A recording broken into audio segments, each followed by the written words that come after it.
que vous m'entendez bien. Bienvenue à tous dans cet atelier. Donc, je me présente, je m'appelle Chloé Bonichon, je suis responsable agriculture, alimentation et écologie pour la plateforme de financement participatif KissKissBankBank. Bonjour à tous, moi je m'appelle Lydie Erduan et je suis responsable communication et partenariat associatif de la plateforme Goodid. Voilà, aujourd'hui donc on va échanger sur la place du financement participatif dans la solidarité, dans le développement durable, voilà, appliqué à ça. Et en fait, Lydie et moi faisons partie toutes les deux d'un groupe commun qui s'appelle KissKissBankBank & Co. Donc aujourd'hui, c'est un groupe, on a été racheté... Ah, pardon. On a été racheté, ah oui, c'est mieux. En 2017 par la Banque Postale. Donc on est filiale du groupe La Banque Postale. Et sous l'ombrelle de ce groupe, il y a trois plateformes, KissKissBankBank, Lendopolis, Goodid et récemment Microdon qui vient de rejoindre notre famille. Donc, je vais commencer par plus vous introduire la place du financement participatif en France. Donc, le crowdfunding, en anglais, le crowd, la foule, et funding, le fonds. Entre 2015 et 2019, donc, on a collecté beaucoup de fonds auprès des particuliers. Ça n'a fait que quadrupler au fil des années. L'idée, on le voit là, entre 2015 et 2019, une croissance assez exponentielle. Et puis là, on a pu l'observer, on le verra tout à l'heure, pendant la crise sanitaire, ça a été un moyen et un levier d'agir directement au plus près des sujets et des projets qui ont été dans le besoin. Le crowdfunding, donc ça marche, oui. En 2019, on a confirmé la dynamique avec plus de 56% de fonds collectés. Donc ça, c'est des données qui sont issues de KPMG et c'est sur le marché au global. Les fonds collectés, si on regarde, il y a plusieurs typologies. Donc nous, KissKissBankBank, on fait ce qu'on appelle du don en échange de contrepartie. Donc c'est du don à don. Il y a aussi une forme qui s'appelle le prêt participatif. Donc là, on parle de prêt et d'obligation. On vient donc investir une partie de son épargne, par exemple, dans un projet. Et l'investissement, où là, clairement, on a en retour des royalties. Donc ça, c'est en fonction des différentes plateformes et c'est les différentes formes de financement participatif qui existent aujourd'hui. Alors du coup, moi je vais vous faire un tout petit focus sur le don gratuit, puisque j'y reviendrai un petit peu plus tard, mais la particularité de Goodid, c'est du coup de proposer à tous de faire des dons gratuitement grâce à la publicité. En clair, on transforme les budgets médias en dons pour les associations via le visionnage d'internautes sur notre plateforme, mais aussi sur des réseaux éditeurs externes. Et donc, je souhaitais juste faire un tout petit focus, en fait, aujourd'hui, sur le marché un petit peu du don, en particulier. C'est un marché, du coup, où les dons, notamment particuliers, sont en baisse, mais on se rend compte que le marché de la publicité reste un marché qui est constamment en hausse. Voilà, c'est c'est des revenus assez conséquents qui ne sont pas nécessairement rétribués et surtout pour lesquels les associations n'ont pas du tout accès, hormis mécénat RSE. Et donc, on se rend compte également que les cibles de donateurs sont assez vieillissantes, tandis que les jeunes veulent vraiment agir, mais n'ont pas forcément les moyens ou ne savent pas vers qui se tourner. Et du coup, le don gratuit apparaît comme un nouveau principe très apprécié des jeunes, puisque 78% des jeunes seraient prêts à avoir recours au don gratuit selon France Générosité. Voilà, donc on y reviendra un peu plus tard. Donc KissKissBankBank & Co, comme je vous le disais, c'est un groupe sous lequel il y a donc l'ombrelle de trois plateformes. Donc KissKissBankBank, que je représente, qui est une plateforme pionnière de dons et de précommandes dédiée aux projets entrepreneuriaux associatifs et créatifs. Donc là, c'est vraiment la plateforme maison mère du groupe, initiée à la base par donc Vincent Ricordo et Ombline Lelasseur et Adrien Aumont, qui sont nos trois fondateurs, qui sont toujours présents chez nous. L'idée, c'était libérer la créativité et permettre à beaucoup d'entrepreneurs et d'artistes de se faire financer leurs albums. C'était le cœur. Et puis, en fait, au fil des années, aujourd'hui, on a 11 ans d'expérience. Ça s'est agrandi et ouvert à plein d'autres secteurs d'activité. Aujourd'hui, on représente 18 domaines différents. Donc, vous pouvez trouver à la fois de l'associatif, sur de la thématique comme l'artisanat, l'écologie, l'alimentation. Voilà, je vous invite à aller regarder. On a collecté plus de 106 millions d'euros et financé 22 000 projets depuis le début. Et aujourd'hui, on a une très belle communauté de 2 millions de contributeurs, qu'on appelle des KissBankers chez nous, qui viennent donner de manière régulière à des projets. Première marque positive sur le marché du crowdfunding aussi, c'est très important, on a un ton très positif parce qu'on veut aussi montrer que voilà, on est une plateforme citoyenne et que le citoyen peut reprendre le pouvoir sur son argent. en investissant régulièrement dans des projets qui font du sens. Et on est la deuxième plateforme sur le marché du don participatif en France. À côté de ça, on a Lendopolis, qui est une petite sœur, une petite cousine, qui, elle, est une première plateforme de crowdlending, on appelle. Donc là, c'est du prêt participatif, qui s'est spécialisée sur 2 thématiques, qui sont les énergies renouvelables et l'immobilier. Là, en fait, vous pouvez investir dans des projets, pareil, à impact, mais avec plus une notion financière d'obligation, et vous pouvez récupérer des dividendes sur la longueur. Donc c'est pareil, vous pouvez aller regarder les projets qui s'y portent sur la plateforme. C'est un secteur qui est en forte croissance, parce qu'au lieu d'investir dans un livret A ou autre, eh bien, on va investir dans des projets durables. Et finalement, c'est plus rentable aussi. Et enfin, Goodit, je vais laisser Lydie présenter. Du coup, comme je vous l'expliquais, donc d'un point de vue annonceur, on est la première régie publicitaire solidaire en France. On permet aux internautes de s'engager gratuitement, aux marques de s'engager elles aussi grâce à leur budget média, et puis aux assos de collecter un peu autrement. Pour le petit récap, donc on a collecté plus de 2 millions d'euros. Alors on est beaucoup plus jeunes, on est des petits frères du coup. On a soutenu du coup plus de 200 associations avec des projets dans 30 pays du monde, et on a plus de 190 marques qui sont engagées avec nous pour une publicité plus solidaire. Et du coup, si on devait un peu résumer tout ça, notre mission de groupe, c'est de permettre à toutes et tous de s'engager auprès de projets citoyens à impact positif, solidaire et créatif. C'est vraiment ce qui nous unit tous.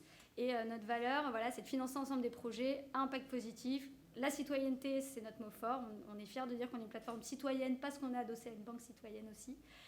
L'optimisme, parce que c'est important, et on est tous les jours au contact d'associations, d'entrepreneurs qui sont passionnés et qui cherchent à changer les choses. Et en fait, soutenir un projet sur une plateforme, c'est aussi l'aider à concrétiser et montrer l'exemple, et le fait de maintenir l'indépendance. Parce que, par exemple, si on regarde dans la culture, nous, on a beaucoup d'engagement aujourd'hui. On va soutenir, par exemple, la culture indépendante, le fait que des jeunes artistes puissent s'autofinancer grâce au financement participatif. Du coup, moi, je vais un peu faire un focus sur KissKissBankBank. Donc, on est un outil pour répondre aux enjeux d'aujourd'hui. Donc, on vient adresser différents secteurs, comme je vous disais tout à l'heure, 18 pour être plus précise. Donc, là, on a mis en lumière la santé, l'éducation, la culture, l'environnement, l'alimentation, la solidarité. 82% de nos projets se sont lancés avec des causes. Des causes, nous, on les a un peu sectorisées par 3 segments. On a les engagements de consommation responsable. On a également les projets d'engagement, plus sur des causes. Et on a aussi tout ce qui est lié à l'autoproduction culturelle, le fait d'être indépendant aussi. Ce qui est très important pour nous, c'est de permettre aux entrepreneurs de prendre la parole, de se lancer, de communiquer sur leurs projets, et surtout de venir à travers une page projet, parce que c'est comme ça qu'on découvre les projets sur notre plateforme, de venir expliquer leur démarche. Typiquement, moi je le vois de plus en plus, environnemental, tous les impacts positifs que leur projet peut avoir au niveau local, mais aussi beaucoup plus loin. C'est beaucoup plus facile quand on porte des projets de solidarité, parce que là on est dans l'action concrète, mais au quotidien, j'ai la chance d'échanger avec des entrepreneurs qui cherchent à changer nos modes de fonctionnement grâce au biomimétisme, grâce à l'économie circulaire. Donc on essaye de plus en plus de bien le valoriser et de leur donner une voix grâce à notre plateforme. Donc du coup, on leur met à disposition des outils digitaux et on leur fait un accompagnement sur mesure. Mon travail, c'est d'aller sourcer ces projets ou de les accompagner dans la construction de leur campagne de financement participatif. Ça porte bien son nom. Une campagne, ça se construit. C'est pas juste du cagnoting comme on a peut-être l'habitude de le voir, où je poste mon projet et puis on verra si l'argent tombe. Là, en fait, on vient construire vraiment une campagne. On vient réfléchir à nos objectifs, à combien d'argent je dois aller lever. Et moi, je les accompagne en amont. Ensuite, on a la phase de collecte. Et après, on s'assure que les fonds récoltés vont bien être utilisés pour que les porteurs de projets aillent jusqu'à la concrétisation et que les contributeurs soient récompensés à travers leurs dons. Les contributeurs ont aussi évidemment la possibilité de faire un don simple sur la plateforme. Et on accepte tout type d'entrepreneurs, que ce soit des associations. Petite particularité d'ailleurs, si vous êtes une association, pardon, je suis très loin du micro, d'une association loi 1901 d'intérêt général, vous avez la possibilité de mener une campagne avec le don défiscalisable. Le reste des campagnes ne sont pas éligibles à la défiscalisation. C'est important d'en être conscient, parce que souvent il y a l'amalgame qui est fait. On se dit, je me lance sur une plateforme de financement participatif, donc forcément mon don est défiscalisable. Ce n'est pas le cas, uniquement pour les associations. Et en tout cas, si que vous soyez micro-entrepreneur, petite structure, association, tout le monde est bienvenu. N'hésitez pas à nous contacter pour qu'on puisse échanger, vous accompagner au mieux si vous avez un projet que vous souhaitez le développer. Plus tôt on échange, plus tôt on peut vous accompagner sur la longueur. On a évidemment une communauté engagée, c'est aussi une de nos forces. Je vous disais tout à l'heure, on a 2 millions de contributeurs sur la plateforme qui sont venus contribuer plus d'une fois. Évidemment, nous, notre plateforme, elle a été très fortement portée par un film que tout le monde connaît ici, je pense, qui est le film Demain, de Mélanie Laurent et Cyril Dion, qui a été financé chez nous. Et puis depuis, on a vu un essor vraiment fort des campagnes sur les thématiques justement d'écologie, d'agriculture durable, d'agroécologie, d'économie circulaire. La mode devient durable, la cosmétique devient naturelle. Donc voilà, on sent qu'il y a vraiment un engouement et une envie de mieux faire d'un point de vue entrepreneur, mais aussi soutien d'un point de vue des contributeurs. La preuve en est, le don moyen est chez nous de 70 €. Donc on a des contributeurs très généreux. Pour vous montrer, c'est une capture que j'ai fait hier, une journée type sur KissKissBankBank. Hier, depuis le matin, on avait eu 277 contributions. Il y a eu 340 projets en cours. Et là, depuis la genèse, on a collecté 180 millions d'euros, 40 000 projets qui ont été financés sur notre plateforme. Et après, on est présent majoritairement en France, en Belgique également et dans les pays limitrophes. Mais évidemment, les contributeurs peuvent venir de partout dans le monde. Notre fonctionnement, il est assez simple.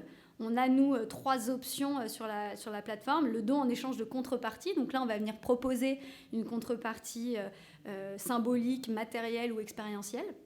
Donc ça, c'est le format classique où là, on s'engage sur un montant financier à aller collecter.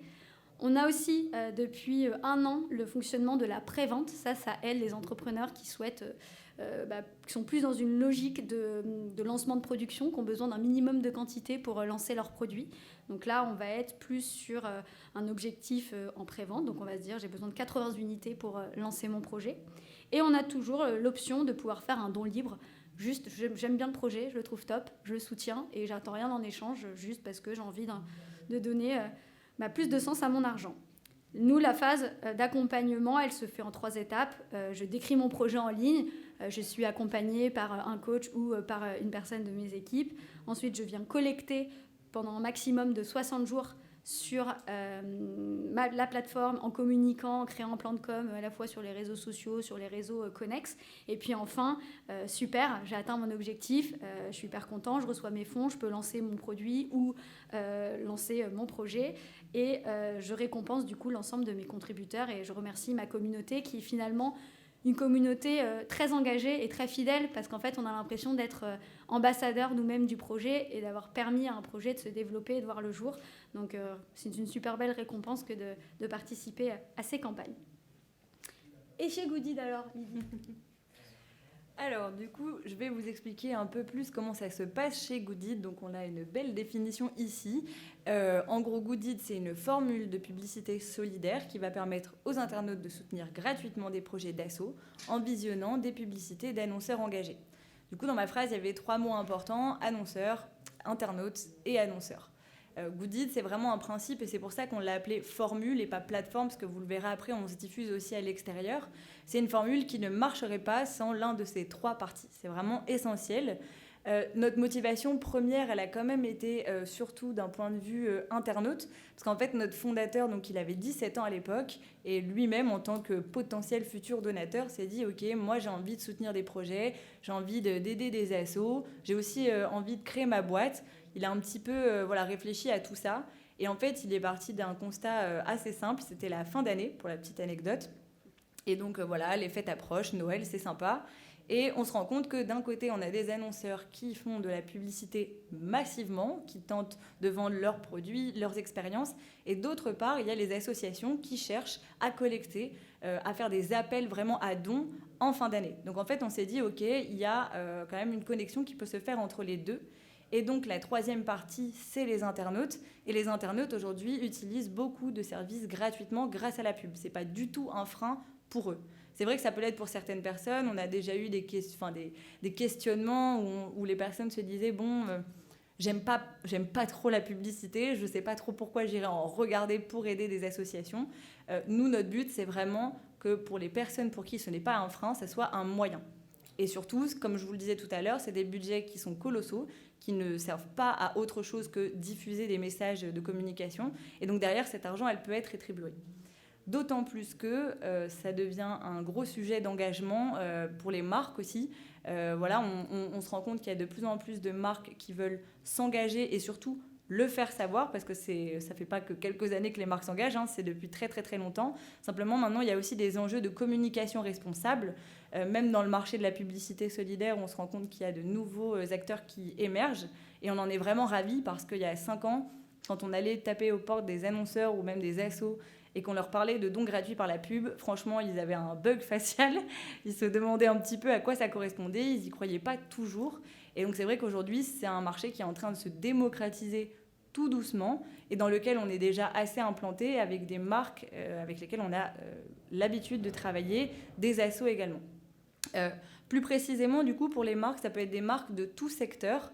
Il y a 5 ans, les marques diffusaient plutôt des publicités classiques, je dirais quand même d'images de marque ou alors produits et services. Maintenant, on se rend compte que plus de 60% des messages diffusés via nos réseaux sont des messages engagés, RSE, institutionnels ou en tout cas de valorisation de marque et d'engagement. Ce qui est vraiment encourageant parce qu'on se rend compte que ça devient vraiment un enjeu plus fort. Pour les associations, donc on en a 200 partenaires. Ça va être des grandes ONG internationales, tout comme des petites associations de quartier. L'idée étant qu'on puisse couvrir tout le spectre de la solidarité, en fait, aussi large soit-il, et vraiment tous les besoins. Et donc, nous, notre ambition aussi, c'est pas de diffuser n'importe quelle pub avec n'importe quel projet face à n'importe quel internaute. C'est pas du tout l'enjeu ici. L'enjeu, c'est qu'il y ait une cohérence du début à la fin. Donc, on va voir avec l'annonceur quel est le but de sa campagne publicitaire, quels sont leurs engagements RSE existants sur lesquels il ne communique pas forcément. Et on va essayer de trouver le projet solidaire le plus adéquat en lien avec ses valeurs. Comme ça, vraiment, tout le monde y gagne. Et il n'y a pas de questionnement aussi de greenwashing sur « Ok, je suis une asso, est-ce que je vais recevoir ce don ou pas ?» alors que la marque n'est pas en lien avec mes valeurs. Nous, notre but, c'est vraiment de faire l'intermédiaire et d'avoir une vraie construction. Et comme ça, l'utilisateur final, qui soit sur notre plateforme ou sur le site de Le Monde en train de tomber sur notre format solidaire, n'est pas choqué. Il y a vraiment un lien qui est fait entre la marque et l'association.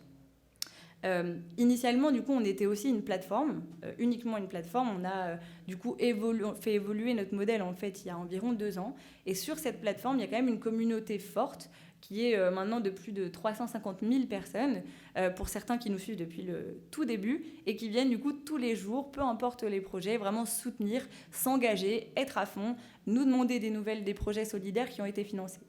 Et du coup, on a décidé d'étendre un petit peu sur le marché publicitaire classique pour plusieurs raisons.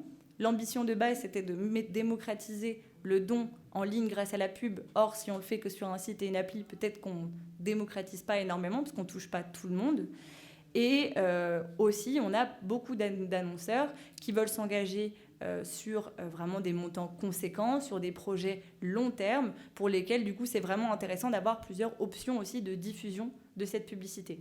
Et puis, l'ambition derrière, sous-jacente, qui est arrivée avec le temps, c'est de rendre la publicité totalement solidaire. Alors là, je pense que c'est aussi un peu utopique, mais en tout cas, l'idée, c'est vraiment d'aller au plus grappiller sur ces budgets publicitaires et en faire quelque chose de mieux. Et du coup, je termine simplement sur les 8 millions de donateurs mobilisés. Donc la distinction, c'est vraiment 350 000 membres sur le site et appli et 8 millions de personnes touchées par an environ via vraiment nos modèles de diffusion externes.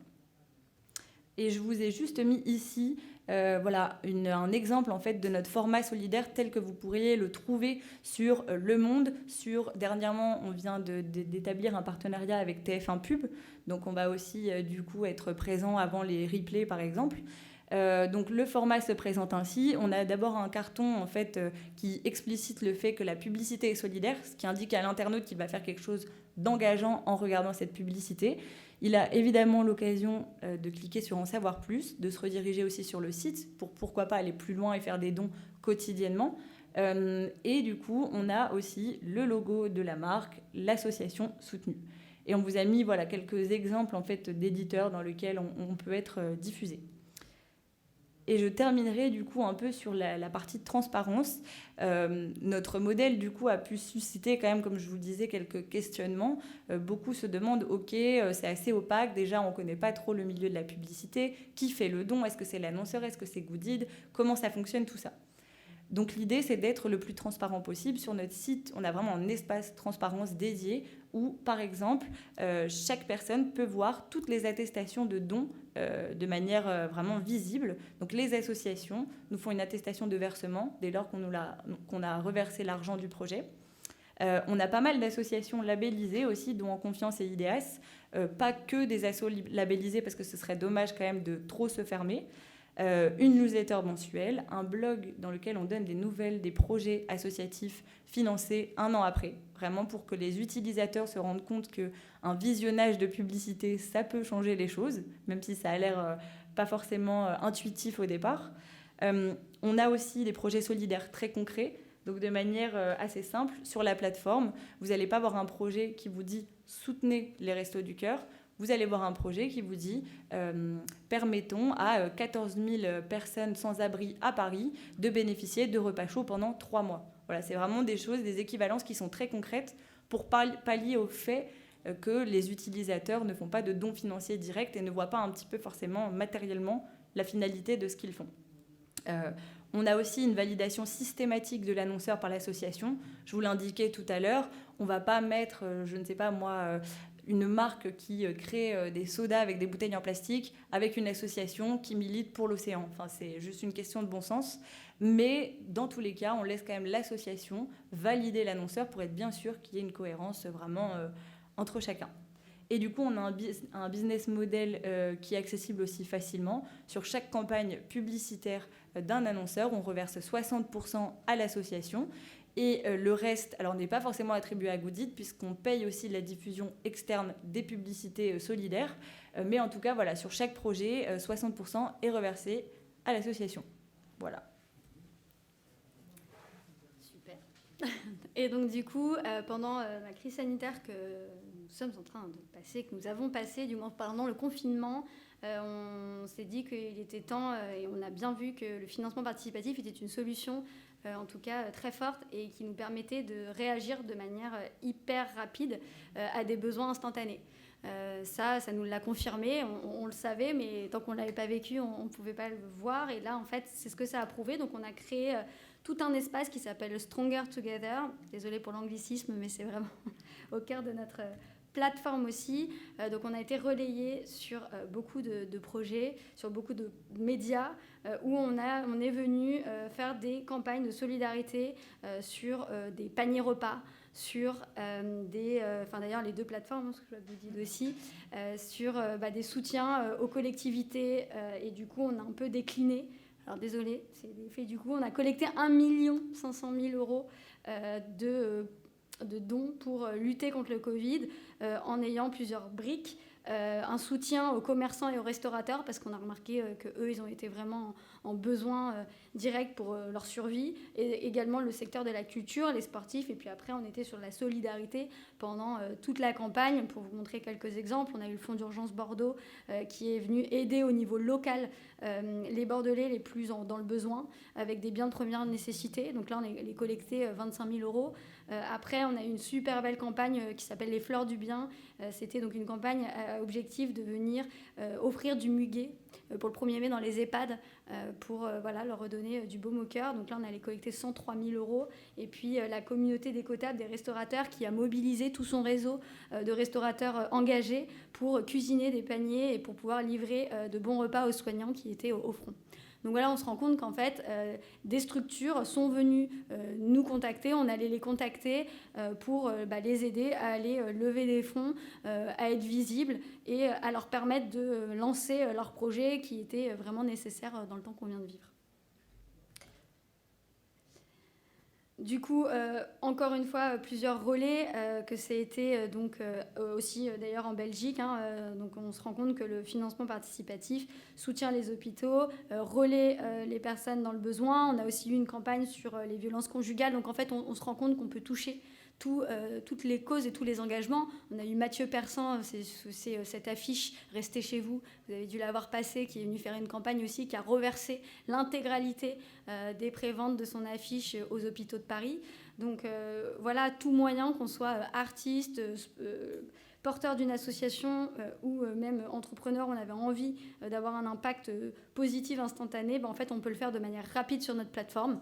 On a proposé évidemment pendant cette période exceptionnelle de baisser nos frais de commission. On appliquait uniquement 3%, d'habitude on applique 8%, 5% liés à nos frais de fonctionnement, notre accompagnement, la mise à disposition de la plateforme, et 3% liés à notre prestataire de paiement. Là en fait nous on a offert tous nos frais de fonctionnement pour vraiment être dans l'accompagnement et permettre à ces projets de collecter plus et mieux. Comme je vous le disais, généralement, on est sur des campagnes qui peuvent aller jusqu'à 60 jours maximum. Là, on était sur une durée en moyenne de 30 à 45 jours. Et en fait, au bout de ces 45 jours, les contributeurs pouvaient déjà, les porteurs de projets, pouvaient déjà bénéficier des fonds pour tout de suite les engager et être actifs. Donc nous, on a cette agilité, c'est un mot très tech, mais qui est réel aussi ici, de pouvoir agir de manière rapide et de permettre à des structures qui n'ont pas de trésorerie ou d'avance de trésorerie de pouvoir se la créer grâce à notre plateforme pour lancer des projets.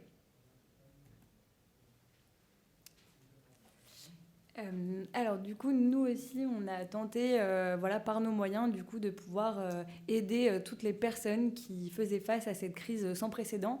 Et nous avons remarqué que les associations, du coup, ont vraiment subi la crise, et pour cause, notamment par manque de bénévoles, de par l'âge des bénévoles, le fait de pouvoir les sécuriser. On a beaucoup d'associations qui ont dû voir les effectifs à la baisse, réduire les activités. Par exemple, les Restos du Cœur ont suspendu toutes leurs activités, sauf l'aide alimentaire d'urgence, parce que c'était tout bonnement impossible de faire autrement. Et donc, on a des associations qui nous ont aussi contactés pour essayer de les aider. Donc, on a défini un espèce de listing en fait, de tous les projets un petit peu d'urgence exceptionnels qui étaient en cours. On en a eu une quarantaine. Alors, on ne pouvait pas tout financer. De par notre business model, on dépend aussi du bon vouloir des annonceurs. Et là aussi, ça a été assez compliqué parce que du coup, vous doutez bien que les annonceurs ont coupé leur budget communication. C'était vraiment pas en fait le moment de communiquer d'un point de vue éthique, même d'un point de vue financier en fait pour ces entreprises-là.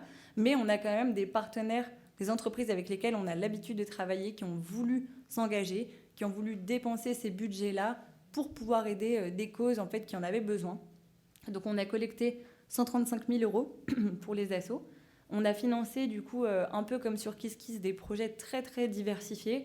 On peut voir par exemple les Médecins sans frontières qui ont mis une action en place en France pour dépister en fait les plus fragiles sur le Covid, donc toutes les personnes sans abri, les familles très nombreuses, les personnes migrantes, qui sont vraiment des publics fragilisés qui ont été assez laissés pour compte pendant cette crise. Et on a aussi soutenu notamment la Fondation des hôpitaux de Paris et la Fondation des femmes, là aussi sur les violences conjugales, plus spécifiquement durant cette crise. Et donc on a travaillé avec divers annonceurs, notamment la Banque Postale. Comme vous pouvez le voir, du coup, on a souvent quand même l'habitude de travailler en groupe et d'aller tous ensemble aussi dans la même direction, cette direction un peu citoyenne. Donc ça faisait sens que la Banque Postale nous accompagne aussi sur ces enjeux.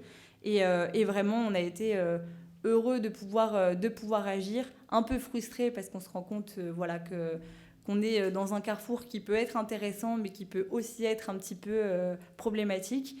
Et on a aussi, du coup, notre troisième élément clé, les internautes, qui nous ont beaucoup sollicité pendant la crise, qui nous ont envoyé des initiatives de leurs amis, des initiatives à eux, des idées d'associations, qui vraiment avaient envie d'agir, de se bouger, de nous aider encore plus que d'habitude, pour vraiment essayer de trouver une solution.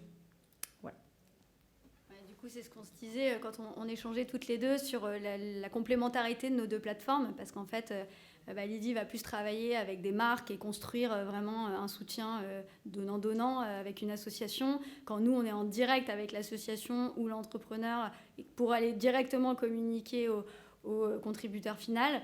Après, on a aussi, nous, de part et d'autre, travaillé avec certaines marques. Je pense notamment à une opération qu'on a menée avec EDF qui a soutenu les restaurants de proximité de tous ces lieux pour justement soutenir aussi au niveau local. Donc nous, on est venu coacher tous les restaurants qui étaient à proximité de centrales ou autres pour leur permettre de continuer de vivre, parce que quand d'un coup tout s'arrête, eux aussi c'est difficile. Donc on se rend compte qu'il peut y avoir aussi des entreprises qui ont envie d'agir et qui peuvent le faire de cette manière-là, et qu'en fait on travaille vraiment en collaboration.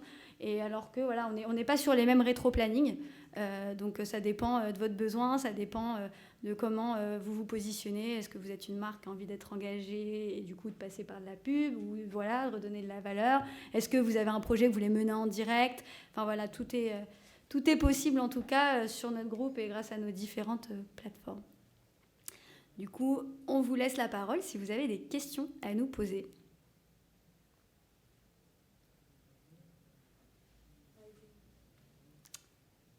Honneur aux femmes. Comment vous assurez de la bonne utilisation des fonds?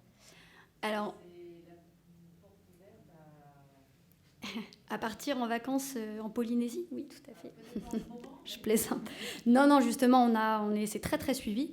On a un service légal qui donc déjà nous aussi on est formés à ça, formés à bien comprendre les différentes typologies de projets. On leur demande de renseigner beaucoup d'informations en amont. On refuse beaucoup de projets si on les sent pas viables. Par exemple, je vous donne un exemple. Admettons, je veux lancer un masque et en fait je vends une très belle page projet. Comme ça donne envie. En plus, je suis dans la panique, mais en fait, je suis pas capable de fournir le brevet. Auquel cas, on lui dit non, c'est mort. Donc, on fait très attention à ça. On demande tout de suite un justificatif de structure et on fait un vrai point en amont. C'est pour ça qu'on accompagne aussi et qu'on est là pour s'assurer de la viabilité du projet. Et puis, on insiste aussi, quand on regarde la structure d'une page projet, il y a ma partie présentation de mon projet ou de ce que je veux lancer. Et ensuite, on a une autre section qui s'appelle « À quoi va servir la collecte ?», où là, on demande transparence sur l'usage des fonds. Donc, les entrepreneurs s'engagent à vraiment être transparents et donner une lecture la plus juste possible. Et puis surtout, nous, l'engagement, il est à plusieurs niveaux. Donc, que le projet soit viable et que derrière, il aille au bout de son engagement, c'est-à-dire vous fournir votre contrepartie, si c'est de la prévente, par exemple, ou de vous fournir un justificatif de don, si c'est une association. Voilà. Pour Goodit, du coup, on a différentes manières de fonctionner. Déjà, on a un questionnaire préétabli avec des demandes un peu juridiques. Là aussi, on a besoin de tous les papiers importants. Par ailleurs, on travaille du coup aussi, comme je vous disais, avec le label IDEAS et Don en confiance. Alors c'est vrai qu'après, on laisse quand même la porte ouverte à aussi d'autres associations plus petites qui ne sont pas encore labellisées. Mais on a créé récemment un comité solidaire, donc qui est composé d'une dizaine de personnes qui nous accompagnent, principalement des personnes du monde des ONG, mais aussi des personnes qui gravitent en fait dans le monde de la solidarité, par exemple en agence de communication, en entreprise ou autre. Et dans ce comité, il y a justement une personne de chez IDEAS qui nous accompagne là aussi sur ces sujets. Donc si on a un doute, déjà on a tous les enjeux juridiques qui sont réglés, mais on a aussi un comité solidaire qui appuie nos réflexions. Autre question ou d'avant, madame? Oui, je voulais savoir, c'était quoi le montant moyen des projets financés sur les deux plateformes? Alors sur KissKiss, on va être sur des campagnes à hauteur de 10 000 euros le premier palier. On fonctionne par palier généralement, donc voilà, c'est en moyenne 10 000 euros. Et puis après, on l'a vu, on peut aller jusqu'à du 80 000, jusqu'à du 120 000. Bon, récemment, c'est pas dans la solidarité malheureusement, on a eu un YouTuber qui a lancé une BD qui a collecté 1,8 million. La folie. Donc on a le grand écart, mais en moyenne, c'est 10 000 euros sur les projets. Et du coup, nous, c'est pareil. En moyenne, c'est 10 000 euros sur le projet en reversé. Donc vraiment, les 60%, c'est 10 000 euros. Mais ça peut aller vraiment bien au-delà. Et en fait, nous, on est tenu de privilégier plutôt quand même des projets à petit budget, au sens où sur la plateforme... si un projet vaut, je ne sais pas moi, 30 000 euros, ça fait beaucoup de vues publicitaires derrière. Et en fait, le projet va rester indéfiniment sur la plateforme, ce qui peut lasser la communauté. Donc, quand on a des très gros budgets, par exemple 10 000 euros reversés, on va vraiment travailler avec la même association, mais découper en 3 projets différents qui vont se suivre en fait au fil du temps. Mais voilà, en moyenne, c'est 10 000 à 15 000 euros par projet.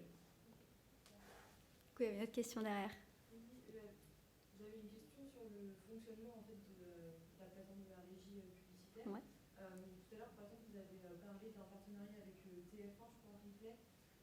Du coup, dans ce partenariat-là, il y a trois parties prenantes. Il y a les internautes qui visionnent, il y a l'association, en fait, on a quatre même, il y a la marque, mais il y a aussi du coup TF1, eux, vous les rémunérez aussi avec la régie. Et mon autre question, c'était les donateurs, dans ce cas-là, en fait, ils sont donateurs contre leur gré. Alors effectivement, pour les partenariats, c'est des modèles de rémunération complètement différents. On a quand même le 60% reversé aux associations, donc ce qui va en fait changer d'un partenariat à l'autre, c'est sur notre budget à nous, on va dire. Du coup, effectivement, oui, il y a 4 parties prenantes. Et alors, au niveau de l'internaute, il est quand même au courant qu'il est en train de faire un don gratuit, puisque, comme je vous le disais, il y a un petit carton d'entrée qui est explicite. Et en fait, l'utilisateur peut tout à fait skipper la pub, aller plus loin dans l'article. Enfin, ça, c'est vraiment selon son bon vouloir. Après, il est vrai que c'est un modèle qui est beaucoup moins engageant que sur la plateforme, où là, l'internaute sait déjà en fait qu'il va regarder de la publicité et qui est inscrit. Et c'est vraiment, du coup, pour nous, une volonté d'aller toucher des typologies de personnes différentes et de se dire que peut-être on arrivera un peu à sensibiliser les gens et à les attirer alors qu'ils ne seraient pas du tout tombés sur la plateforme au préalable. Allez-y, monsieur. Oui, c'est très Assos, et puis Assos. Nous, on est une société coopérative d'intérêt collectif, et de fait, on est sans but lucratif en collectif. Je ne me sens pas très, déjà avec la régie, ça tombe à plat. Ah bah, oui. Ça, c'est sûr. Du coup, c'est chez moi qu'il faut venir. Et là, il n'y a pas de souci. Nous, il n'y a pas de problème. Au contraire, j'ai souvent des projets avec votre statut où là, on vient faire une campagne en fonction de soit vos objectifs de développement de structure, en fonction de ce que vous souhaitez construire, ou après, si vous avez un produit, on va faire de la pré-vente pour lancer votre produit. Enfin, ça dépend. Voilà. Après, il faut qu'on prenne le temps d'échanger ensemble et de voir ce qui est le plus adapté, dans quel délai c'est le plus adapté aussi. Comme je disais tout à l'heure, une campagne de crowdfunding, ça se prépare. C'est entre 2 mois et 3 mois de préparation en amont. On ne se lance pas comme ça. Donc voilà, si vous avez des questions, avec plaisir pour échanger. C'est juste un tiers-lieu sur 65 hectares et 55 000 mètres carrés. C'est tout. Très bien. Oui. Quels sont vos interlocuteurs en fait dans les entreprises? C'est de la direction RSE, c'est des directions marketing? Ouais, en fait, c'est vraiment direction média, com ou marketing, la plupart du temps. Ouais. Et du coup, on travaille aussi beaucoup, je ne l'ai pas mentionné, mais avec les agences médias. Parce que même quand on travaille en direct avec l'annonceur, la plupart du temps, leurs campagnes médias en fait, sont aussi gérées par des agences telles que Publicis, Havas. Donc, c'est aussi nos interlocuteurs privilégiés. Autrement, chez l'annonceur, c'est vraiment principalement les directions communication et médias. Et quelle est leur contrepartie? C'est une question d'image? Complètement une question d'image, oui. En fait, l'intérêt pour eux, c'est de se dire de toute manière, moi j'ai prévu de faire une campagne média, je pourrais la faire sur des régies tout à fait classiques qui ne rétribuent pas l'argent à des associations, autant le faire sur une régie qui est tout autant performante, voire plus, parce qu'on a mené aussi des études avec YouGov pour essayer de montrer aussi aux annonceurs que derrière, on n'est pas tout gentil, tout mignon, il y a aussi des enjeux publicitaires auxquels on sait répondre. Et donc du coup vraiment l'intérêt pour eux c'est pouvoir s'engager et surtout avec des budgets qui sont beaucoup plus colossaux que les budgets RSE qui leur permettent quand même parfois de continuer leurs actions, de prolonger ce qui est déjà fait dans les directions RSE et en plus de le savoir faire. Et quelque chose que j'ai pas mentionné mais qu'on fait fréquemment, c'est que quand on travaille avec des annonceurs très engagés, on les incite en fait à travailler avec leurs propres associations. Donc soit on les a déjà nous en partenaire, soit voilà, elles nous disent moi ça fait 10 ans que via ma fondation d'entreprise ou mes budgets RSE je suis engagée auprès de tel asso. Ok, pas de souci, on les ajoute à notre système et au moins on prolonge un petit peu cette histoire avec d'autres budgets. Mais c'est quand même au sein de l'entreprise c'est une co-construction entre pour que l'entreprise aussi soit liée RSE comme c'est pas la com toute seule de son côté qui doit Ça arrive souvent quand même, ouais.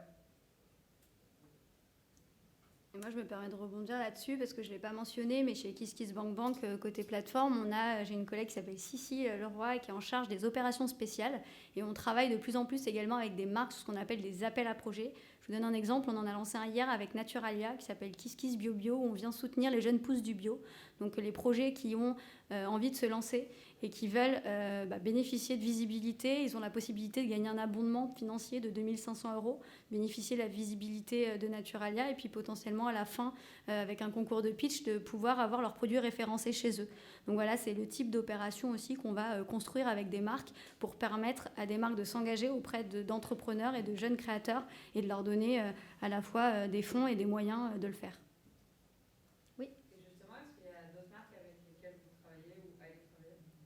Alors, aller travailler, je suis dans la confidentialité, je ne pourrais pas vous dire, mais on a aussi travaillé sur la mobilité de demain avec Skoda, par exemple, sur tout ce qui est mobilité durable, parce qu'ils lançaient un véhicule électrique et qu'ils avaient envie de soutenir aussi des entrepreneurs qui sont dans cette innovation-là. Donc voilà, pour donner un exemple. Et après, on a des opérations avec la Poste, évidemment, depuis très longtemps. On a tous les mois une opération qui s'appelle le coup de cœur, la Banque Postale. La Banque Postale vient soutenir 2 projets, enfin, met en compétition 2 projets, et celui qui obtient le plus de votes obtient un abondement de 50% de son objectif. Donc c'est quand même un très beau dispositif qui a lieu depuis des années, même avant qu'on soit racheté. Donc ça a le mérite d'exister. On soutient aussi les femmes du numérique sur les femmes dans le secteur de la tech. Pareil, avec la possibilité d'obtenir des abondements de 50%. Donc, et puis après, on a évidemment beaucoup de partenaires qu'on appelle des mentors qui, eux, viennent soutenir des projets de manière plus visible par leur logo apposé à des pages pour montrer leur soutien et le relais des campagnes. Ils ne vont pas venir financer, mais ils vont venir donner aux porteurs de projets leur visibilité et leur écosystème pour qu'ils puissent se collecter plus. Vous avez d'autres questions ?